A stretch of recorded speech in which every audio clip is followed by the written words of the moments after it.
¿Qué es la educación sexual? El término educación sexual hace referencia al conjunto de actividades relacionadas con la enseñanza, la difusión y la divulgación acerca de la sexualidad de todas las edades del desarrollo, el aparato reproductor femenino y el masculino, la orientación sexual, las relaciones sexuales, la planificación familiar y el uso de anticonceptivos, el sexo seguro, la reproducción, los derechos sexuales y los derechos reproductivos, los estudios de género y otros aspectos de la sexualidad. Existen dimensiones de la sexualidad, son tres. Uno de ellos es el biológico, que alude a los procesos anatómicos y fisiológicos vinculados con la sexualidad. Otro que es el psicológico, que alude a la manera en que cada persona vive y siente el hecho de ser mujer u hombre, a los procesos de construcción de identidad en el seno de las relaciones familiares, grupales y sociales. Y el otro es el jurídico, que define los modos en que la sexualidad se inscribe en normas y leyes. Desde la niñez se experimentan diversas formas de placer físico que se consideran sexuales. Por ejemplo, en el hombre se llega a presentar erección desde las primeras semanas de vida y en algunos niños puede haber signos de orgasmos, aunque sin eyaculación. La actividad sexual infantil es referida al propio individuo. Casi todos los niños manipulan sus genitales y pueden llegar a ser regañados por este motivo. Esto constituye su primera lección de educación sexual negativa, puesto que se le enseña que el sexo es sucio y vergonzoso. La siguiente etapa es el desarrollo y la resolución de los conflictos por fijación paterna. El infante enfoca sus fantasías sexuales en el papá del sexo contrario e instituye hostilidad y rivalidad con el papá del propio sexo. Algunas veces esta fase con tanto contenido sexual reduce, las fantasías son reprimidas y se muestra una especie de regresión con crecimiento en la identificación con el papá del mismo sexo y aparente disminución de la atención o indiferencia para con el otro papá. Los dos papás son amados, pero de distinta forma, y el infante sigue el jefe de conducta del papá del mismo sexo que él. Extraordinariamente, restos de esta fase y esta reacción tienen la posibilidad de preponderar hasta la edad adulta. La OMS ha establecido que la salud sexual es una integración de los aspectos biológicos, emocionales e intelectuales del ser sexual, que enriquece la personalidad para la comunicación y el amor. Para lograrlo se necesitan tres aspectos. 1. La capacidad de disfrutar las conductas sexual y reproductiva, de acuerdo con una ética social y personal. 2. Estar libre de temores, vergüenza y culpa, de factores psicológicos que inhiban la respuesta sexual y limiten las relaciones sociosexuales. 3. Estar libre de perturbaciones, enfermedades y deficiencias orgánicas que interfieran con las funciones sexuales y reproductivas. Si la sexualidad se inicia desde que nace el individuo, todo intento de mejorar la educación sexual debe enfocarse desde un principio hacia los padres, pues casi siempre los niños tienen problemas en las mismas áreas que los padres que los educaron. Cuando el niño pregunta, los padres deben responderle con la verdad, en forma concreta de acuerdo con la pregunta y con una actitud coherente, con imágenes positivas de hombre, mujer y pareja, pues el niño también aprende por medio de las reacciones de sus padres. Cuando ha interiorizado y convertido en modelo las imágenes de sus padres, cobran importancia figuras diferentes: maestros, tíos, primos, amigos, personajes de la televisión, de las historietas, etc., por lo que se le debe inculcar el sentido crítico en cuanto a los mensajes de propaganda, revistas pornográficas, ideas de sus amigos, etc. En esta época los padres deben combinar la autoridad y la firmeza con el amor, la seguridad y el respeto hacia su hijo. Las anormalidades más frecuentes de esta etapa se deben a problemas en el desarrollo sexual, en general por alteraciones en las cromosomas sexuales. Por ejemplo, la ausencia de un cromosoma X, fórmula XO, se conoce como el síndrome de Turner, y son individuos fenotípicamente mujeres con falta de desarrollo de los genitales internos y externos, cuello membranoso, etc. El síndrome de Klinefelter, usualmente fórmula XXY, son individuos fenotípicamente masculinos con testículos pequeños y con frecuencia estériles. Durante la preadolescencia, la curiosidad sexual surge abiertamente, aunque en ocasiones reviste maneras de embestida. Puede haber conflictos entre libertad y dependencia con el núcleo familiar, y el preadolescente puede llegar a presentar una conducta desafiante y rebelde. Las características del crecimiento puberal están moduladas por factores genéticos, hormonales, ambientales, psicológicos, etc. Habitualmente se presenta entre los 9 y 15 años de edad. La pubertad se describe como una etapa de inspección e introspección. El desarrollo sexual pasa por 4 etapas. 1. Aislamiento. 2. Orientación incierta de la sexualidad. 3. Orientación estable de la sexualidad. Y 4. Consolidación. El aislamiento se caracteriza porque el individuo se retrae, en especial de su familia, siente una necesidad imperativa de saber qué está pasando. Su impulso sexual lo angustia. Hay preocupación por el crecimiento de algunas partes de su cuerpo, como el pene o los senos. Para la mujer, la primera menstruación tiene un profundo significado simbólico. En el varón aparecen las poluciones nocturnas, que son eyaculaciones que alivian la tensión sexual inconsciente y normal. Los sentimientos sexuales le producen un estado confuso de culpabilidad y placer que es incapaz de expresar, por lo que alterna periodos de caos y calma, y cae sucesivamente en sentimientos de odio-amor en el lapso de unas horas. Durante la etapa de orientación incierta de la sexualidad, el adolescente trata de identificarse con personas ajenas al hogar, y surge un sentimiento de incomprensión. Uno de los temas más controvertidos es el de las relaciones homosexuales entre los adolescentes. Se entiende por homosexualidad la atracción con o sin relaciones físicas por individuos del mismo sexo. Sorprendentemente, esta práctica es muy frecuente en este periodo, aunque desde el punto de vista social se acepte poco. Una vez que el comportamiento se orienta hacia la heterosexualidad, orientación estable de la sexualidad, nace enorme inquietud por los inconvenientes políticos, filosóficos y sociales. El joven se vuelve narcisista, tiene fantasías y nace el amor romántico, que involucra una enorme ternura y devoción, así como una intensa inquietud por conservar al ser amado. Para pertenecerse mutuamente, se idealiza el objeto de amor, de tal forma que aquel sentimiento de pertenencia se plantea a grado espiritual. Durante la consolidación, la identidad sexual se define. El adolescente canaliza su energía hacia la vida productiva, ya tiene más claro el tipo de pareja que desea e incluso se pueden formalizar relaciones amorosas. En este periodo se inicia la masturbación, la cual consiste en la excitación de los genitales o de las zonas erógenas, por medio de la mano o cualquier objeto. Esta actividad es normal y nunca se ha demostrado que haya sido perjudicial ni física ni mentalmente, aunque puede producir sentimientos de culpa. Tomando en cuenta la carga emocional y sexual del adolescente, idealmente debe haber conversaciones abiertas entre padres e hijos, comentarios sinceros acerca de los problemas que se tuvieron cuando les llegó a los padres la pubertad, etc. Todo esto puede ser fundamental en el establecimiento de la relación con el adolescente. Si dicha relación no es posible, el consejo o pláticas con un especialista o un médico serán de utilidad, sobre todo cuando hay tanta curiosidad e inquietud acerca de temas como la maduración sexual, las relaciones sexuales, el orgasmo, las infecciones de transmisión sexual, la planificación familiar, la prostitución, etc. Adulto.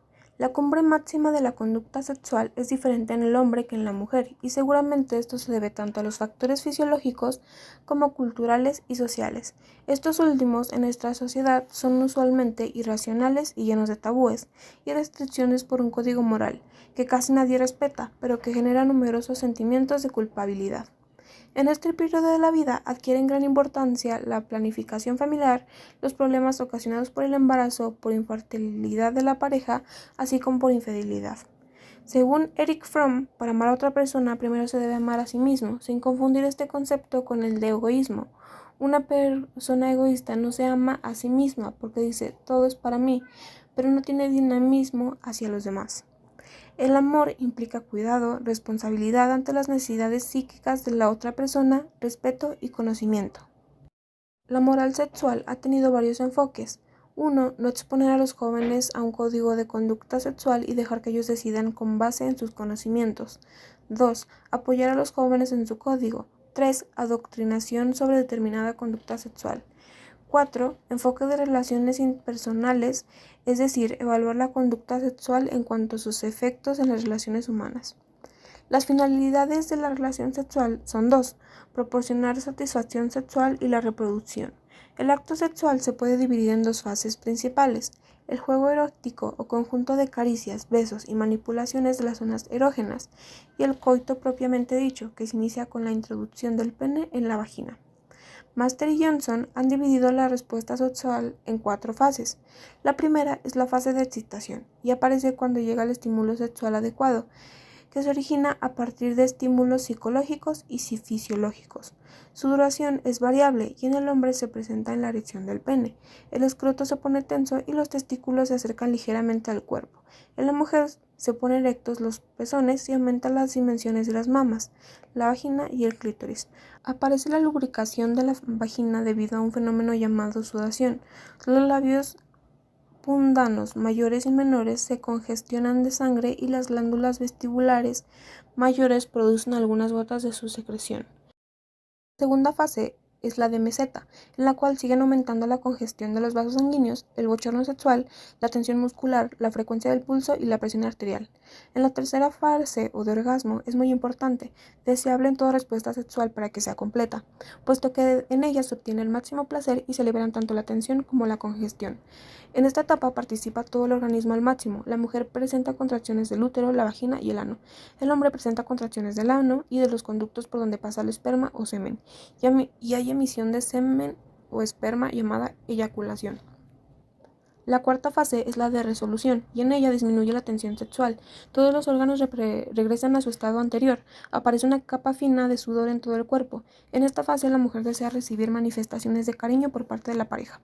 La respuesta sexual implica emocionalmente que tanto el hombre como la mujer se preocupen por hacer que la respuesta sexual de la pareja sea lo más intensa y agradable posible, por lo que debe haber una relación muy profunda de respeto, comprensión y amor. El patrón de respuesta sexual es muy diferente en el hombre y en la mujer. Por lo general, esta tarda más en excitarse y si en el hombre retarda eyaculación en forma voluntaria, brindará más satisfacción sexual, además de extender el periodo de su propio goce. En el orgasmo hay un periodo durante el cual no hay respuesta a los estímulos sexuales. Se llama periodo refractario y puede tener duración muy variable. La mujer puede tener orgasmos repetidos. La contestación sexual de los individuos de edad avanzada no está impedida, aunque es más lenta en las primeras etapas, y la etapa de resolución es inmediata. Las modificaciones que sufre el organismo son menos aparentes y puede faltar lubricación vaginal, que se soluciona implementando lubricantes. No obstante, a partir de la perspectiva psicológica, los individuos que mantienen su conducta sexual poseen reacciones más positivas que las que no las elaboran, y una pareja que aún tiene interacciones está comunicando signos de que sigue existiendo amor. Disfunciones sexuales. Con este nombre se designa la incapacidad para lograr relaciones sexuales completas y satisfactorias a pesar de una relación establecida, cuando un individuo presenta dificultades en el acto sexual, ya que este problema se puede originar de una manera orgánica, psicológica o social. Durante la fase de deseo se pueden presentar la apatía sexual, que consiste en la falta de interés en la relación sexual, que puede ser selectiva, es decir, presentarse con la pareja permanente pero no con otras parejas. La distimia sexual, que se caracteriza porque existen diferencias en la pareja en cuanto a su deseo de tener relaciones sexuales. Durante la vasocongestiva se pueden presentar la falta de lubricación vaginal, que puede deberse a la disminución en la producción de estrógenos o a que la mujer no está excitada sexualmente. La incompetencia eréctil, que es la incapacidad del hombre para realizar el acto sexual, ya porque la erección es débil o parcial o porque ya puede mantener la erección el tiempo necesario para realizar el coito. Por eso aquí está el ejemplo de una llavecita hacia abajo porque... La incompetencia eyaculatoria, que se caracteriza porque el individuo es incapaz de eyacular a pesar de que tiene deseo y erección adecuada. Es sumamente rara y tiene antecedentes de trauma psicológico. La eyaculación precoz, que es la disfunción más frecuente en el sexo masculino. Su diagnóstico se ha discutido en cuanto a lo que se considera fuera de lo normal, desde la eyaculación involuntaria antes de penetrar en la vagina, Por eso aquí está un flash, porque pues flash es rápido. El vaginismo. No tiene nada que ver con la imagen, pero ahí está. Es una contracción intensa de los músculos de la vagina que produce dolor cuando se intenta el coito e impide la penetración del pene. Puede ser producido por miedo, sentimientos de culpa, de quedar embarazada, etc. Planificación familiar. Cuando nace el niño trae consigo características heredadas. Es un ser indefenso que necesita que lo alimenten, que lo bañen, le cambien de ropa, le brinden cariño y seguridad. Así que si los padres deseaban el embarazo, lo más seguro es que van a hacer todo lo posible para satisfacer esas necesidades. Cuando el hijo no es producto de un embarazo deseado, en un adolescente que cree estar al corriente de las relaciones sexuales, pero su misma inmadurez psicológica se olvida de las consecuencias de dichas relaciones, va a ser recibido de una muy mala manera por parte de los padres cuando estos se ven obligados a conceder matrimonio para que la sociedad los acepte. En caso de que el adolescente se convierta en madre soltera. Cuando el hijo no deseado pertenece a una familia numerosa, puede carecer de nutrición, habitación, ropa, asistencia médica, diversiones adecuadas, educación y o afecto, dependiendo del nivel socioeconómico. Aún así, cuando una familia quiere y ama demasiado a sus hijos, pero hay ocasiones en las que su mismo nivel económico no les permite darle sus lujos. Los programas de medicina preventiva han hecho hincapié en los últimos años en los programas de planificación familiar y paternidad responsable, tendiéndose por paternidad responsable. Conforme se fue conociendo la anatomía y guía del sistema reproductor, se perfeccionaron los métodos conocidos y se descubrieron otros que actualmente conocemos, los métodos anticonceptivos, que permiten a las parejas tener relaciones sexuales con un riesgo mínimo de embarazo y deben reunir las siguientes características. Número 1. La aceptabilidad. Un método puede ser muy efectivo, sin embargo debe ser aceptado por la pareja de acuerdo con sus características raciales, culturales, etc.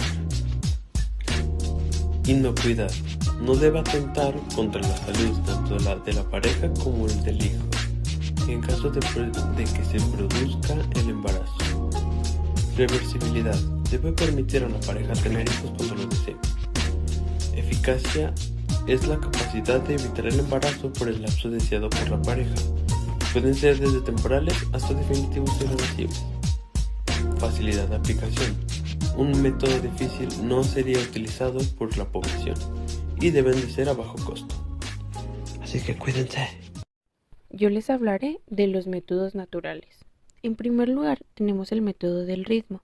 Este método se llama también abstinencia sexual periódica y se basa en el principio de que en condiciones normales cada mes se libera un óvulo que se mantiene vivo generalmente entre 24 y 48 horas y que el esperma también tiene pocas horas de vida en el interior del organismo femenino después de la unión sexual. Este método fue descubierto por Kiyasuke Ogino y Hermann Knaus en 1920.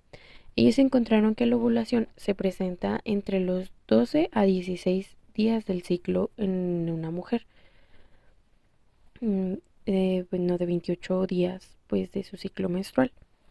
Tomando en consideración que las capacidades de fecundar el espermatozoide duran alrededor de 48 a 72 horas, postularon que la mujer debe evitar las relaciones sexuales en el día 11 al 18 del ciclo. En segundo lugar, tenemos la medición de la temperatura basal. Desde 1904, Van de Velde demostró que la temperatura del cuerpo no era igual durante todo el ciclo menstrual, disminuyó algunas décimas de grado antes de la ovulación y aumenta un poco después de la misma, y así permanece el resto del ciclo menstrual.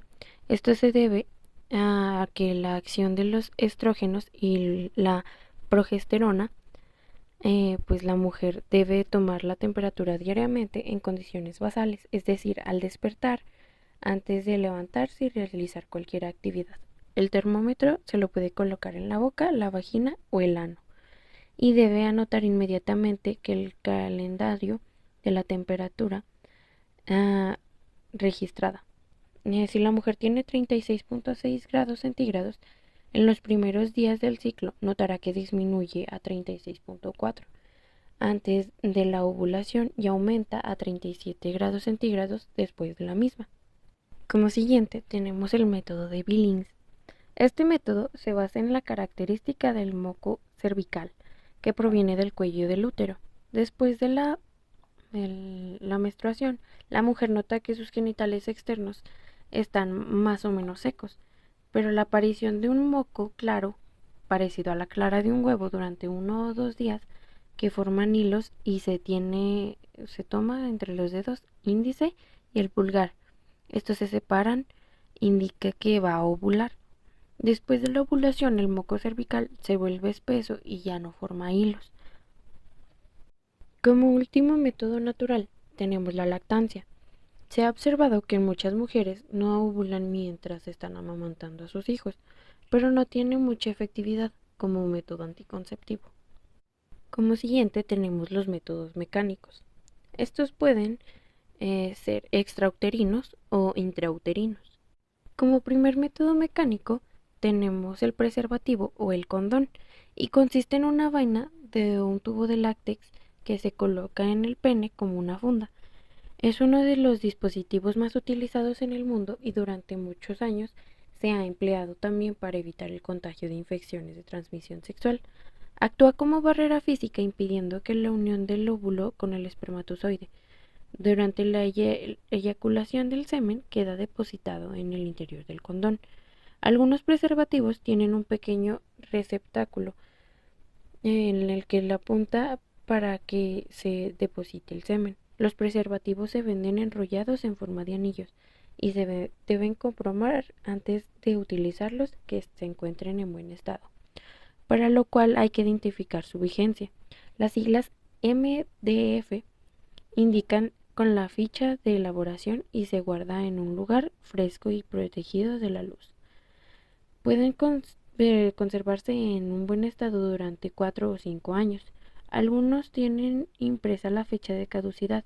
Independientemente de estas fechas, si su envoltura está bien sellada, se siente una burbuja de aire en su interior, el preservativo se puede usar. Mientras no tenga esa burbujita de aire o pues esté dañado del empaque, ya no se puede usar. Como siguiente tenemos el condón femenino.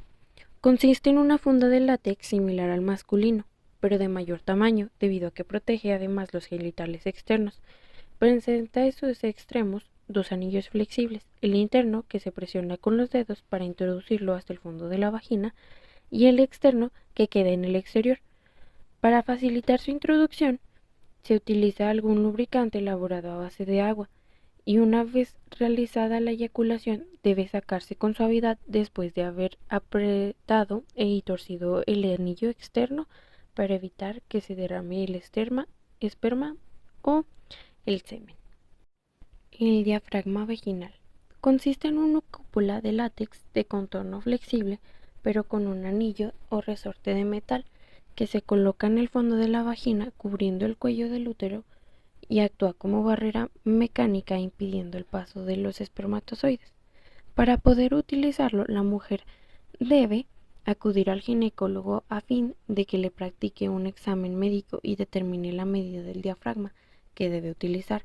Hay de 4.5 centímetros a 10.5 centímetros de diámetro y le dé instrucciones para aprender a colocárselo, ya que después de hacerlo se cerciorará de que está en su sitio. La mujer aprende a tocar con sus dedos el cuello del útero. Este método se debe aplicar colocar antes de la relación sexual y no debe retirarse antes de las siguientes 6 a 8 horas posteriores. Dispositivo intrauterino. Los dispositivos intrauterinos deben ser colocados por el médico, quien se asegura de que la persona no tiene procesos inflamatorios o infecciosos en el sistema reproductor. La mujer debe acudir al médico durante los días que tiene la menstruación, porque en ese momento no está embarazada y el cuello uterino se encuentra ligeramente dilatado para permitir la salida del flujo menstrual. Esta dilatación se debe aprovechar para la introducción del DIU. Antes de introducirlo, el médico se debe medir la profundidad del útero con un instrumento llamado histerómetro para conocer hasta dónde debe introducir el introductor que contiene el dispositivo desenrollado. Métodos definitivos o quirúrgicos. Estos métodos se deben utilizar cuando la pareja ha decidido que ya no va a tener más hijos y está plenamente concebida en ello. La salpingoclasia es una operación que consiste en ligar y cortar la tuba uterina. El procedimiento se puede llevar a cabo por vía abdominal o por vía vaginal y es irreversible, es decir, difícilmente se puede volver a unir y dejar permeable. No trae consigo consecuencias físicas, por lo que los ovarios van a seguir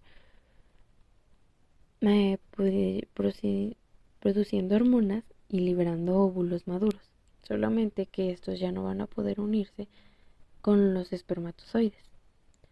En segundo lugar, tenemos la vasectomía, que consiste en la ligadura y la sección de los conductos deferentes, al igual que la salpingoclasia. Es un método definitivo e irreversible. Tiene ventajas sobre la salpingoclasia, no requiere anestesia general porque se puede realizar con anestesia local. La incisión se hace en el escroto, la intersección es más rápida y se puede llevar a cabo en un consultorio. La elección del método anticonceptivo. Esta elección depende de la pareja. Si han decidido que están plenamente convencidos de que ya no van a tener más hijos, lo más efectivo es la esterilización, la salpingoclasia o la vasectomía. De los métodos temporales, el más eficaz es el hormonal, puesto que implica que la mujer tenga el suficiente cuidado de tomar diario la pastilla a que esté pendiente de la fecha en que aplicarse la inyección.